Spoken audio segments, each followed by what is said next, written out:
Welcome to this week's online Holy Troublemakers and Unconventional Saints storytime. I'm Daneen Akers, and I wrote this book because I wanted to be inspired by people of faith who had done good in the world, who had worked for the flourishing of all of us. And I wanted my children to grow up being inspired by these kinds of people. The book title is inspired by Bayard Rustin. He was an incredible man who we should all know about, but we often don't. He was a lifelong Quaker, and he was one of the main organizers during the Civil Rights Movement. He's the one who really helped convince Martin Luther King Jr. to fully embrace nonviolent ideology. But he was forced to be in the background because he was also gay, and that was very unacceptable at that time. He talked about every community needing angelic troublemakers, and that's where I got the holy troublemakers from. And it's people who, they don't let the status quo keep hurting people, and they commit to work in nonviolent ways to help make this world better for all of us. So he's the one who inspired the whole book, and there's all sorts of people from different faith backgrounds with original portraits, and I just love the people in this book. They have been keeping me sane for the last couple years, researching their stories and getting to see the world through this lens, because they have seen some awfully difficult times and have managed to still keep their humanity, keep their joy, and ultimately remind us that there are always things that we can do to help improve the world around us. And that is why I'm doing these stories right now. And today, I'm going to read a really special story. Today, I'm going to read the story of Rachel Held Evans. And I have actually put this one online for anybody to read in its entirety for free. I actually also have Bayard Rustin's online as well, if you would like to read his for free. Rachel died almost exactly a year ago this week, and one of the ways I want to help honor her memory and continue to share her message is by making this story available for free. So you could actually find it on holytroublemakers.com/Rachel. And it's all there, including this beautiful portrait by Jillian Gamble. And the glossary terms are also at the bottom of the profile. So if anybody wants to just pause this for a second and go print this off so that you can read along, feel free. The portrait of Rachel was done by a Scottish artist named Jillian Gamble. She also did the cover. She also did Mary Oliver's portrait. I absolutely love it. And she also did, here at the beginning, Alice Paul's, one of the famous suffragettes who helped get the right for women to vote. And a little Easter egg that a lot of people don't know is that in this end papers, the beginning and end of a book, these are called the end papers, and Jillian also did these end papers, and there's a little one here that is a nod to Rachel. At a conference that she put together, she was holding her young baby on her hip a lot, and a lot of people really noticed that because it made women and mothers feel included in a way that sometimes they aren't in those kinds of spaces. And so this little figure that you'll see throughout the end papers with somebody holding a Bible, and you can see she's talking with her baby on her hip. That's Rachel and her youngest child. Rachel Held Evans. And this is on page 166 for those of you who are reading along in the book. On a hot summer night in 1991, a 10-year-old girl lies in bed, trying to get to sleep. Everyone else in the house is already sleeping, but for young Rachel Held Evans, nighttime is often miserable. She has a skin allergy called eczema, which means she often has patches of red, itchy skin on her body. At night, with nothing else to distract her, the itching and stinging feel so intense, she can't relax or fall asleep. Often her eczema sores ooze drops of blood, making her skin even more uncomfortable and her bed sheets a mess. Daytime brings its own challenges. Rachel feels different from other kids. Often she can't participate in PE class due to her rashes. The ones on the back of her knees especially bother her if she gets sweaty. But nighttime is the worst. Some nights, her parents make her take a bath in vinegar because doctors say it's supposed to help. But Rachel is left with an overwhelming smell of vinegar all over her body that turns her stomach.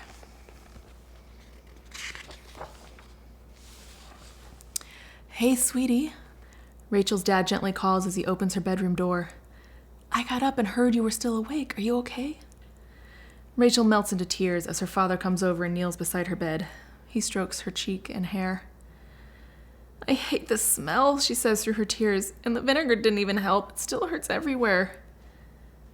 Her father sighs and holds her while she cries. "I'm so sorry, honey." "Dad, why did Jesus let this happen to me?" There it was. That was the big question that had been turning over and over in Rachel's mind at night as her body itched, burned, and refused to fall asleep. As her body ached, her mind wrestled with the basic idea of how a good God could let this happen to a small child. Rachel grew up in Alabama and Tennessee in the Bible Belt of the United States. This nickname refers to the many churches in the region and the fact that most people identify as Christian. Rachel's parents taught her that God loved her and cared about her. Everything about God was good. But Rachel had been struggling to reconcile the idea of a good and loving God with her daily pain and misery.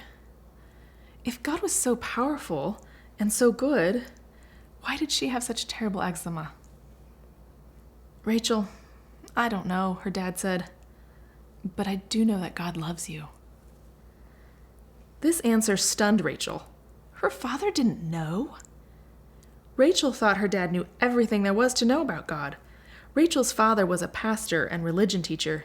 He had studied for many years at a seminary, a school where people study ideas about God and learn the languages that the Bible was originally written in, and trained to be pastors and religion teachers. Looking back on this night when she was just 10 years old and struggling with both her physical pain and her complicated ideas about God, Rachel later saw her father's answer as a beautiful gift. He helped her learn that it's okay to question God. It's okay to say, "I don't know." Rachel became well known for her questions about God and faith. Her first book chronicled her journey to learn more about science and evolution. She grew up in the town where the famous Scopes monkey trial happened in 1925. The Scopes monkey trial, which there's a glossary term in the back of the book for those of you who have the book, was a famous trial. Let's see. Oops. There it is. In Dayton, Tennessee, in 1925, about whether or not a science teacher in a public school could teach evolution to his students. And famously, the teacher lost. So Rachel grew up in this town, so it was very much part of her history, this whether or not you can accept science and still be a person of faith. Figuring out if she could have faith while also trusting scientific knowledge was a challenge for her. Rachel studied and read widely about theology, ideas about God, yet she still had plenty of questions. One of her favorite Bible stories was the one about Jacob wrestling in the night with a stranger who later turned out to be God. Quote, "It's okay to wrestle with God," she said. God is truly okay with that. Rachel wrote numerous magazine articles and blog posts in addition to 4 books talking honestly about her faith, especially questions about God that she didn't have easy answers for. "My dad taught me that night that I don't have to have God all figured out to have a relationship with God. You can wrestle with the divine," she said. "At the same time, my dad also gave me a solid foundation in which to wrestle. What he did know for sure was that God loves me." Rachel's honest writing about her own doubts and questions have become beacons of light for many others who find themselves with the same questions, often late at night when the rest of the household is quiet and still. People find Rachel's writings full of honest insights regardless of where they live. Reading her words makes them feel less alone. Rachel was able to be a comforting presence to others, just like her father was to her that night when he came into her room to check on her. Because of him, Rachel boldly said, "I don't know all of the answers, but it's okay to have questions. It's okay to even be angry. But I do know that the essence of the divine is love. In the midst of your questions, you are fully loved right now, just as you are." Rachel also spoke up about unfair policies in the church. Above her writing desk, she kept a small sign on which she had written, "Tell the truth." She knew that the truth held power. As the Christian scriptures say, the truth will set you free. That's in John 8:32. But Rachel also knew that speaking and writing the truth often upset powerful people. She kept on telling the truth anyway, and she kept on assuring people that no matter what pastors and church officials might say, God always loves each and every person. Rachel was especially passionate when people were being treated in a way that she knew didn't measure up to the life and teachings of Jesus. She became a vocal advocate for the full inclusion of LGBTQ people in church. LGBTQ stands for lesbian, gay, bisexual, transgender, and queer. And Rachel became a very outspoken advocate for full inclusion, as well as for women who were serving in senior positions in the church, despite the protests of more conservative voices who thought only men could have authority in the church. She also publicly reminded Christian leaders that Jesus always would have chosen to go home to dinner with the very people the church was forgetting or rejecting. Rachel's vision of church included everyone. This is what God's kingdom is like, a bunch of outcasts and oddballs gathered at a table, not because they're rich or worthy or good, but because they're hungry, because they said yes, and there's always room for more. In May of 2019, Rachel died unexpectedly after a short illness. She was only 37 years old, with a husband and 2 young children. Shock and grief spread quickly. I still feel a lot of sadness about that. And my guess is a lot of the adults in your life might feel some sadness about that too. Rachel's words had given life, hope, and meaning to so many people. People from all over the world wrote tributes and remembrances of her. They told stories of how Rachel's words inspired them. Women told of going into ministry because of Rachel. LGBTQ people said they finally realized that they were fully loved by the divine because of Rachel.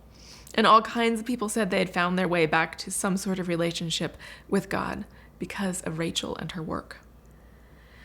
In an interview for this book, Rachel talked about loving the mothering metaphors for God found throughout the Bible. They became especially meaningful to her after she became a mother herself. She particularly loved the image of God, the mother hen, gathering her chicks under her wings. That's an image of God found in Matthew 23:37. Now Rachel is gathered up in that great mystery of the beyond, somehow gathered under God's soft, warm wings. And those of us still on this side of that great mystery have her words and witness to continue to guide us. And the prompt is, do you have questions that cause you to wrestle with God?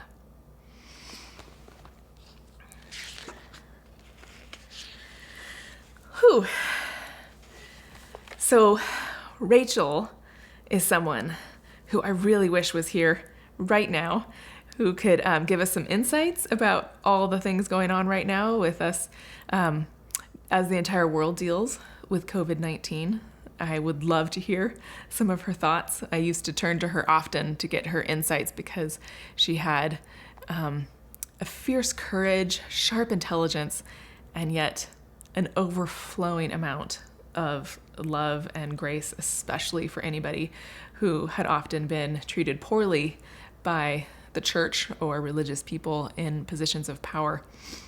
Rachel's public wrestling through her books and her blogs and all of the ways in which she communicated helped other people like myself know that we weren't the only ones who had questions. Rachel was one of the people who helped me understand when I started to have questions about some of the things that I had always assumed to be true. She was there online in the late, hours of night I would go and search and I would realize, oh, I'm not crazy. And actually, maybe it's totally okay to have these questions. Maybe God isn't mad at me.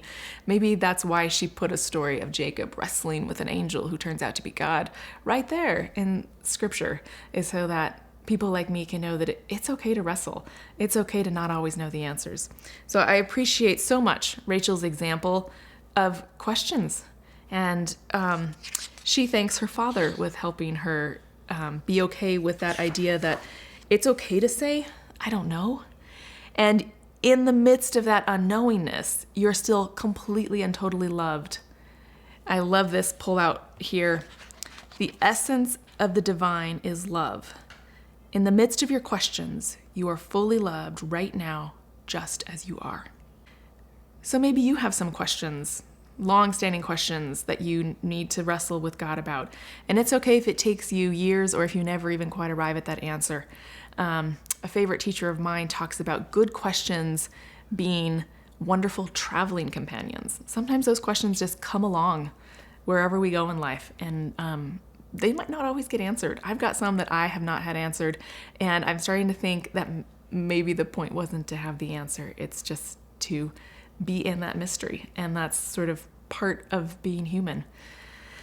So if you have some questions that you want to wrestle with, it's okay. Find a journal, find somebody safe to talk to. It's okay. Rachel would definitely say it is okay to have questions, big questions. And in the midst of your questions, you're entirely and fully loved. The other thing I thought might be a wonderful little bit of homework for us to do, if we want to do it, in the spirit of Rachel, has to do with this etching that is very subtly in this hint of a halo around Rachel. There is a phrase, it's actually from the Hebrew scriptures, from Proverbs chapter 31, and it is Eshet Chayil. It means woman of valor. And Rachel wrote a book several years ago, and in that book, one of the things that came out was this concept of a woman of valor. And a lot of women like Rachel, who had grown up in certain types of churches, had thought that Proverbs 31 was a to-do list of all these sorts of things you had to do in order to be worthy, in order to be good. And it's an exhausting to-do list. You could never actually do all of them, probably in one lifetime, much less every day. And so it ended up leaving a lot of women in particular feeling inadequate, like they never measured up. They never were worthy of valor. And what Rachel realized through a friendship and ongoing conversation with a woman who was Jewish named Ahava is that actually it was not meant to be a to-do list. It's a blessing. It means you go. Look at you. You're amazing. And so it's not about anything that you have to do to be worthy. You are already completely worthy. You are already completely adequate. You are enough. And so Eshet Chayil is something that Rachel would post when she saw somebody, especially another woman, doing something brave, courageous, daring, something that was with great heart. And so for us, I want to call this child of valor or person of valor. And valor is one of those words that is a little bit old-fashioned now, but it's actually a wonderful word. It means brave. It means daring. Somebody who has moxie. That's another great word. And my favorite definition is probably great-heartedness, doing something with great-heartedness. And I would bet that right now, you and everyone around you is having to live with more valor than usual. We've had to change everything that we do and how we do it. Our lives look very different than they did, 5 or 6 weeks ago. And we have managed to do that. We've made major change. And that took courage, that took bravery, that took valor.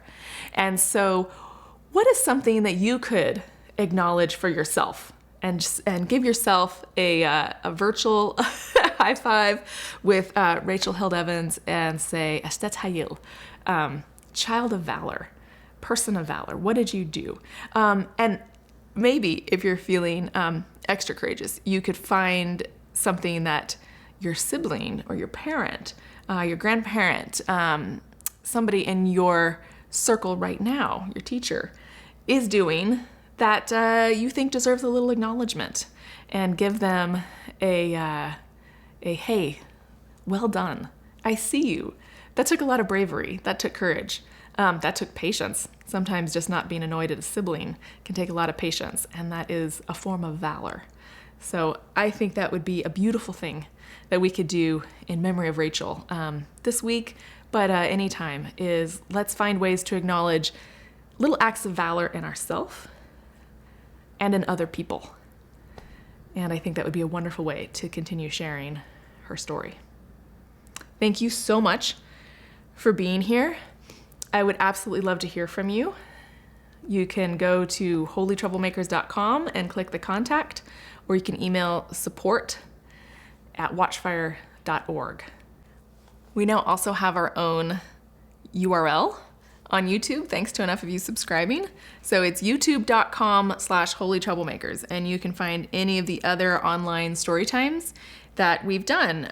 So I first read Florence Nightingale, Mr. Rogers, Herm Montgomery, with a brilliant nonviolent understanding of Jesus and the Easter story. Leslie Foster, last week, Wangari Maathai for Earth Day. And I would love to hear from you. Who would you like me to read next? And it's been really lovely from all of you who write in. Thanks so much for doing that. So as we go out this week, especially in the spirit of Rachel, let's remember that we are children of valor, people of valor. And let's find ways to call that out in ourselves and in each other, to say, well done. You are worthy, you are brave, you are living with great-heartedness. And that's one way I think we can continue to share Rachel's wonderful legacy with other people. Thanks.